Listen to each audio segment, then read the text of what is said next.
सिंध माहे पर आलमी सालसी अदालत ने पाकिस्तान के मौक़िफ़ की तायद कर दी है। भारत का माहिदा एक तरफा मुअत्तल करने और सालसी अदालत को महदूद करने का इक़दाम गलत करार दे दिया गया। फैसले के मुताबिक सिंध माहे का बगौर जायज़ा लिया जाए। माहे में कहीं भी एक तरफा तौर पर उसे मुअत्तल करने की शक शामिल नहीं। सालिस के किरदार को रोकने की कोशिश सिंध माहे में सालिस के जरिए तनाज़े हल करने की शक की खिलाफ वर्जी है। किसी एक फरीक की जानिब से मुआहिदा मुअत्तली की एक तरफा फैसले से अदालत अपनी कार्रवाई नहीं रोकेगी। तनाज़ात के हल के लिए सालिसी अदालत अपना ज़िम्मेदाराना, मुनसफ़ाना और मौसर किरदार अदा करती रहेगी।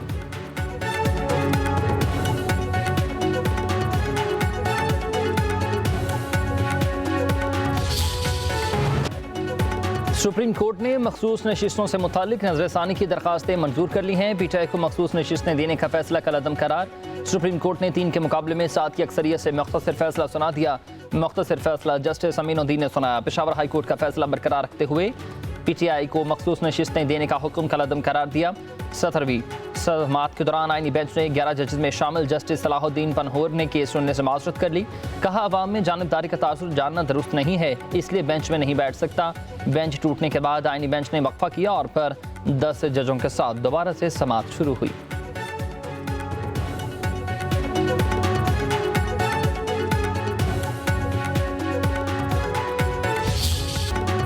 सुप्रीम कोर्ट में समाअत के दौरान वकील हामिद खान का बेंच पर एतराज़। जस्टिस जमाल मंदखिल ने रिमार्क्स दिए कि हमने रूल्स और कानून के मुताबिक चलना है, आपने मावनत करनी है तो करें वरना बैठ जाएं।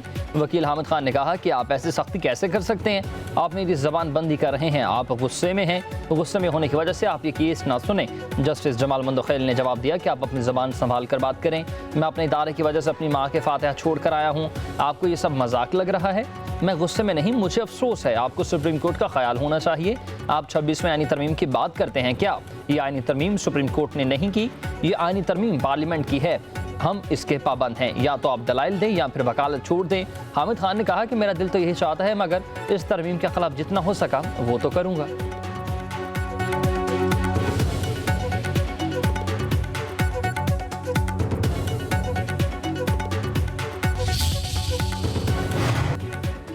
सुप्रीम कोर्ट के फैसले से कौमी असम्बली की 22 और सूबाई असम्बलियों की 55 नशिस्तें हुकूमत इत्तेहाद को मिल गई हैं। कौमी असम्बली में 19 ख़वातीन और 3 अक़लियती नशिस्तें हुकूमत इत्तेहाद का हिस्सा बन गई। खैबर पख्तूनख्वा में ख़वातीन की 21, अक़लियती 4 नशिस्तें। पंजाब असम्बली में ख़वातीन की 24 और अक़लियत की 3 नशिस्तें। सिंध असम्बली में ख़वातीन की 2, एक अक़लियती नशिस्त हुक्मरान इत्तेहाद को मिल गई।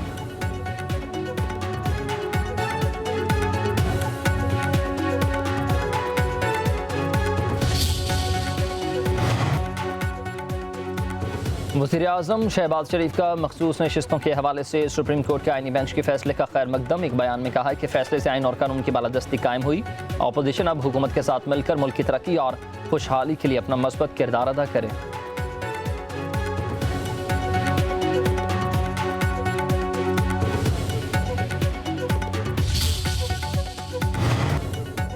वफाकी वज़ीर कानून आज़म नज़ीर ताडर का कहना है कि मखसूस नशिस्तें उन जमातों को ही मिलती हैं जो इलेक्शन में हिस्सा लें।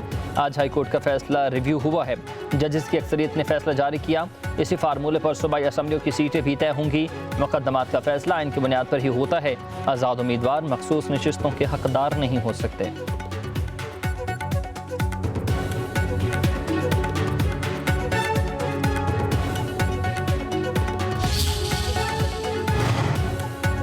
पाकिस्तान तहरीक इंसाफ का मखसूस नशिस्तों के नज़रसानी केस के फैसले पर मायूसी का इजहार। बैरिस्टर गौहर ने फैसले के खिलाफ एहतजाज का ऐलान कर दिया। कहते हैं कि आइन की गलत तशरीह की गई है। ये नशिस्तें पीटीआई की थीं, बहुत नाइंसाफ़ी हुई। वक्त बताएगा कि यह फैसला गलत है।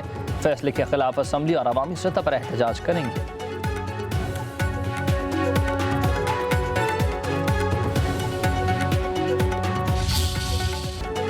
फील्ड मार्शल सईद आसिम मुनीर का कहना है कि भारत खित्ते में दहशतगर्दी का सबसे बड़ा सरपरस्त है, उसकी इजारादारी कभी कबूल नहीं करेंगे। मुल्क की तरक्की और कामयाबी के लिए अवाम, हुकूमत और फौज के दरमियान मजबूत ताल्लुक नागुज़ीर है। मार्का हक में लाइन ऑफ कंट्रोल से लेकर साहिल समंदर तक भारत की बिला जवाब जारहियत का बेहतरीन जवाब दिया। अल्लाह ताला ने हमारी मदद की क्योंकि हम हक पर थे। फील्ड मार्शल सईद आसिम मुनीर का 52वीं कॉमन ट्रेनिंग प्रोग्राम के अफसरान से खिताब। कहा, दहशतगर्दी हिंदुस्तान का अंदरूनी मसला है जो उसका अपनी अक़लियतें बिलखसूस मुसलमानों पर मुहतसबाना और ज़ालिमाना रवैयों का नतीजा है। अफगानिस्तान से अच्छे ताल्लुकात चाहते हैं। हर निज़ाम में मसाइल और कमज़ोरियाँ होती हैं मगर उन्हें हावी नहीं होने देते। रियासत की तमाम अकाइयों के दरमियान हम आहंगी की असास पाकिस्तान की इंतज़ामिया और सिविल ब्यूरोक्रेसी है। उसकी भारी और अहम जिम्मेदारी आप पर आयद होती है।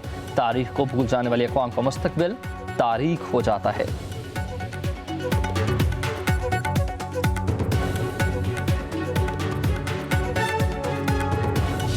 1013 अरब रुपए माशाल्लाह आवाम की भलाई पर खर्च हो चुका है। पंजाब की तरक्की पर अब तक खर्च होने वाली ये सबसे बड़ी रकम है। श्रिम्प फार्मिंग का मंसूबा, अपनी छत, अपना घर, 19,000 किलोमीटर मरम्मत और बहाल होने वाली सड़कों में भी सबसे बड़ा हिस्सा जनूबी पंजाब को मिला है। माशाल्लाह तारीख में पहली मर्तबा ये हुआ है कि अवाम का हक, उनका रिलीफ पूरे एहतराम और वकार के साथ उनकी दहलीज पे पहुंचाया जा रहा है।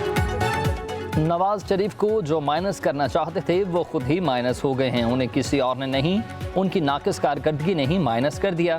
वज़ीर आला पंजाब मरीम नवाज का सूबाई असम्बली में खिताब। कहा कि मेरी बहन अली मकान ने खुद फरमाया दिया कि बानी पिटाई माइनस हो चुके हैं। एक साल में जो काम हुए मैं उसका अहाता नहीं कर सकती।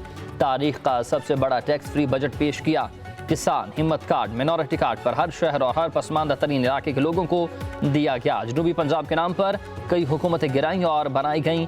झूठे वादे किए गए। मैंने जनूबी पंजाब के नाम पर हर वादा पूरा किया। मरीम नवाज ने कहा कि भारत के खिलाफ तारीखी कामयाबी पर वज़ीर आज़म और अफवाज पाकिस्तान को खराज तहसीन। ईरान इसराइल जंग बंदी खुशाइंद है। उम्मीद है फ़लस्तीन और कश्मीर के मामलात भी जल्द हल हो जाएंगे।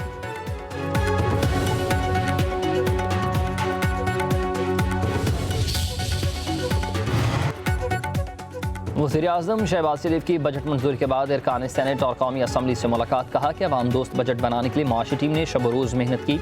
इत्तेहादी जमातों ने बजट की मंजूरी में अहम किरदार अदा किया जिन पर उनके शुक्रगुजार हैं। अब हम सबको मिलकर पाकिस्तान की मुआशी तरक्की के लिए भी दिन रात ही मेहनत करनी है। मेरा यकीन महकम है कि यही मिसाल इत्तेहाद पाकिस्तान की मुआशी तरक्की को यकीनी बनाएगा। पाक भारत जंग में पाकिस्तान की फतह से अक़वाम आलम में हमारे मुल्क का वक़ार बुलंद हुआ। अफवाज पाकिस्तान, पूरी सियासी क़यादत, आवाम, सिविल सोसाइटी और मीडिया ने यकजहती से दुश्मन के नापाक अज़ाइम को खाक में मिलाया।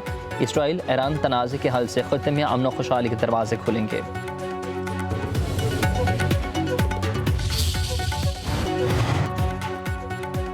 खैबर पख्तूनख्वा, पंजाब और सिंध में मूसलाधार बारिशों का अलर्ट जारी। 48 घंटों में गरज चमक के साथ बारिशें होंगी। चित्राल, सवात, एबटाबाद, मानसहरा, पेशावर, बन्नू, वज़ीरिस्तान में मूसलाधार बारिश।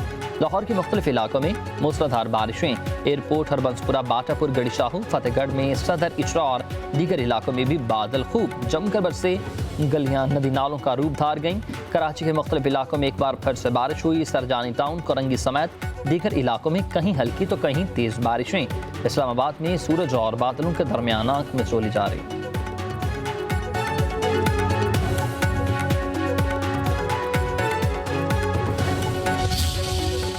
जो 5 दिन का जंग था जिसपे अल्हम्दुलिल्लाह पाकिस्तान को एक तारीखी फ़तह हासिल हुआ है, उस भारतीय सतह पे वज़ीर आज़म साहब ने हमें और मेरा कमेटी को ये ज़िम्मेदारी दी। हमने अपनी कोशिश भी की।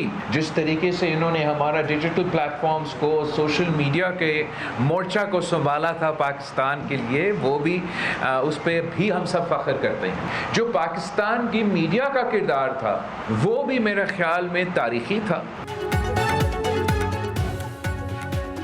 बिलावल भुट्टो जरदारी कहते हैं कि भारत ने सफारती महाज पर भी शिकस्त खाई। 5 रोज़ की जंग में पाकिस्तानी मीडिया ने अपनी साख बनाई। भारतीय जारहियत के खिलाफ पाकिस्तान को तारीखी कामयाबी मिली। इस्लामाबाद में प्रेस कॉन्फ्रेंस करते हुए चेयरमैन पीपल्स पार्टी ने कहा कि दुश्मन सोशल मीडिया के महाज पर भी शिकस्त खा गया।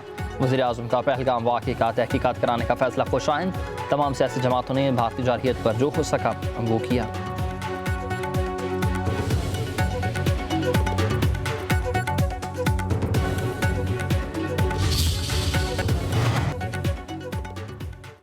वज़ीर दाखिला मोहसिन नकवी से अमरीका के कायम मकाम सफ़ीर नेटली बैकर की मुलाकात हुई है।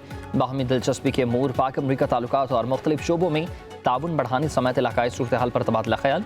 वज़ीर दाखिला ने कहा कि पाक भारत के बाद ईरान इसराइल सीज़ फायर पर सदर ट्रंप का मुतासर कुन किरदार हमेशा याद रहेगा। उम्मीद है कि अमरीकी सदर गजा में भी जंग बंदी कराएंगे। अमरीका की कायम मकाम सफ़ीर ने ख़ित्ते में अमन के लिए पाकिस्तान की सफारती कोशिशों को सराहा।